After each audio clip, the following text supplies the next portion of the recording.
Seattle's housing market just hit its highest inventory since 2015, and that means more options, more negotiating power, and yeah, fewer bidding wars. But don't get too comfortable, because we also just helped a buyer win a home in Wallingford against 6 other offers going for something like 9% over asking. So what's really going on? Let's dig into it.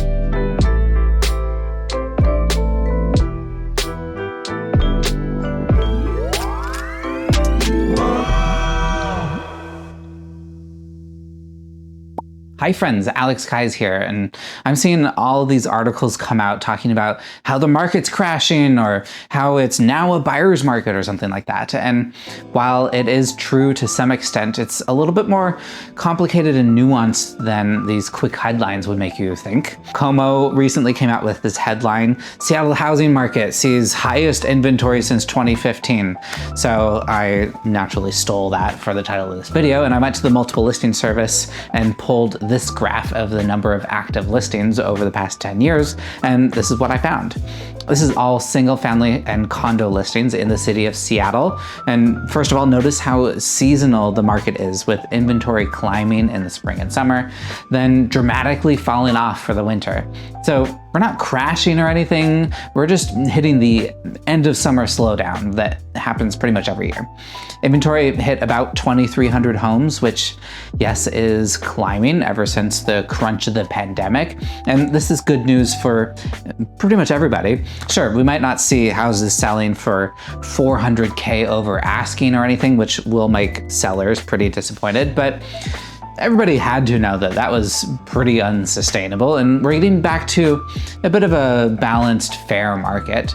I don't know what Como's talking about though, because 2015 was a pretty low year for inventory. Right now, single family homes are sitting for an average of 12 days on market in the city of Seattle, and that's up from the 7 days on market that we saw last year. But get ready for that upwards trajectory. Again, a very seasonal thing here, and if you're thinking of selling right now, honestly, I'd hold off until the new year at this point. I think it'll pay off in the increased proceeds that you'd receive on the sale of your house. But if you're thinking of buying, then you should definitely jump on it now, or maybe in November around the holidays. Buyers are definitely gaining leverage, and we've helped a number of people gain concessions or price reductions recently. I'm talking sometimes like $100,000 off of asking, but you have to be strategic and find something that's been sitting on the market for a while, or it needs a bit of work or something, because not every house or neighborhood is the same. Some pockets are still really hot. We just helped this family get a house under contract in Wallingford.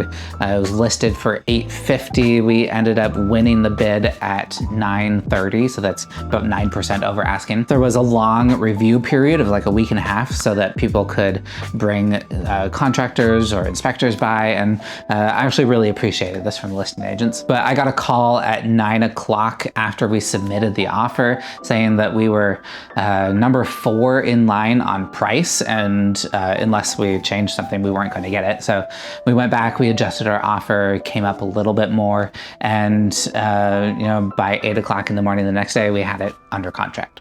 So that's a little market snapshot for you, but let's get out of here and find some real world experience.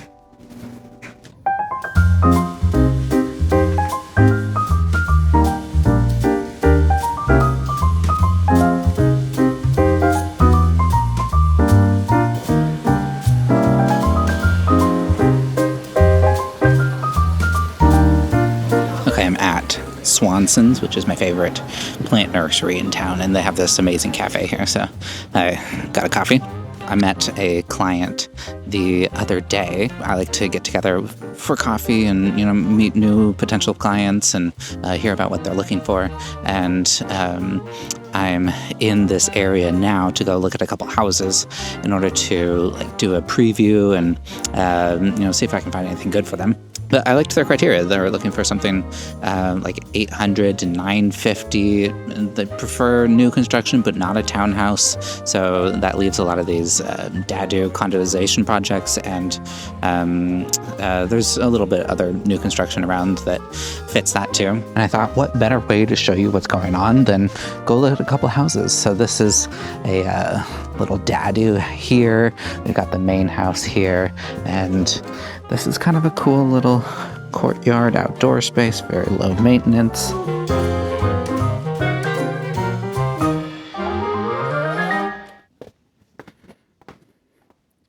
Nice living room. Kind of like this layout. We've got really nice skylights right here, and then a pretty open kitchen. We've got one bedroom on this floor. Very nice, along with a bathroom and lots of space here. I think, yeah, here's the laundry. And then upstairs we've got this nice little common area. I like this. There's a lot of sunlight coming in this house, which is very pleasant. And then there's a bedroom up here too, with an ensuite. Very nice. Here's a nice side-by-side with this being the main house and an ADU over here.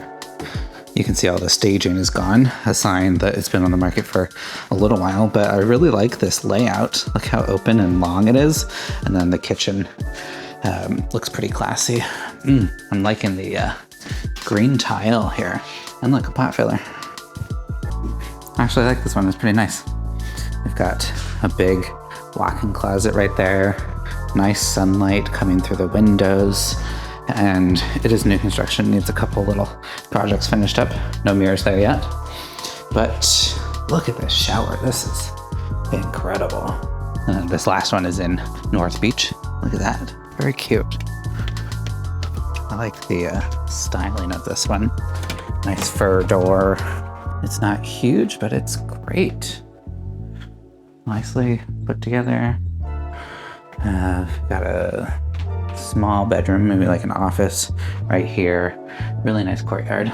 Then upstairs we've got 2 more bedrooms. Oh, very nice.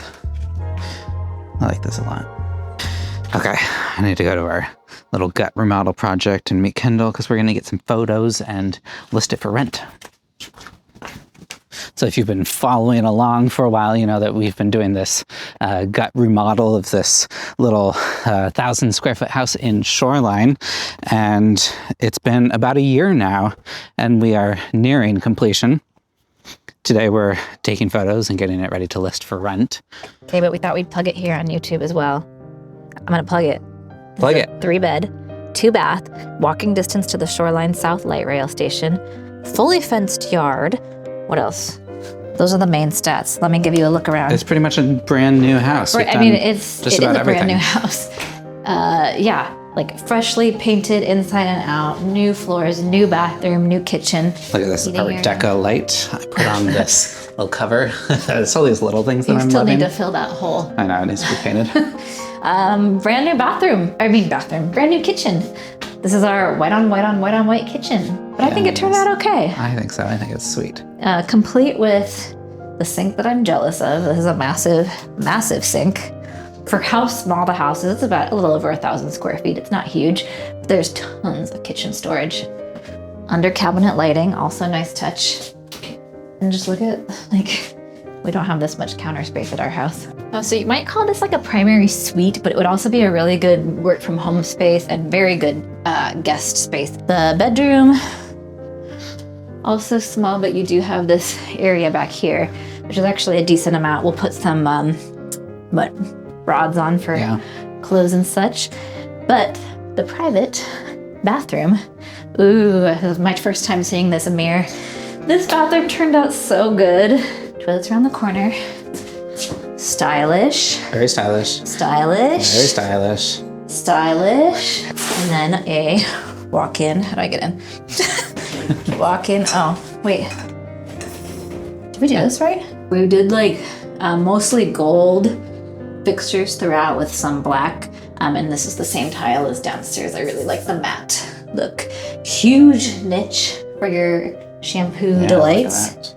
You can walk to Ridgecrest with Ridgecrest Pub, 2 different coffee shops, the movie theater, but you can also walk, like I said, to the Shoreline Light Rail Station, which I think is just a huge feature. So we're very proud of this place. If you're interested in coming to tour, send us a message. So the rental market is pretty strong still, and I'm continually telling people that you want about a month lead time, and you want to fight for any house that you like if you're going to be looking for a rental. Otherwise, you're going to be wasting a lot of time talking to landlords and probably some money too if you're filling out those application fees. I have a couple more stats here for you. The median price for a single family home has stayed pretty stable over the course of this summer. Right now we're sitting at about $1,050,000.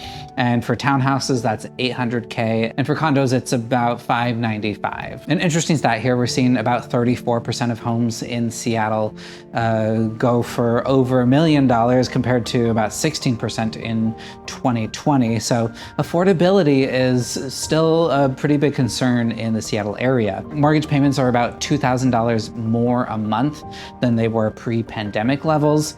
So it is much cheaper month to month to rent than it is to buy. Maybe it's the real estate agent in me, but I am of the mind that the appreciation potential in the Puget Sound area more than makes up for that. So with some long-term vision, you come out ahead buying, I think, but you know, to each their own. Anyways, if you're looking to make a home in Seattle, send me a message. Let's work together.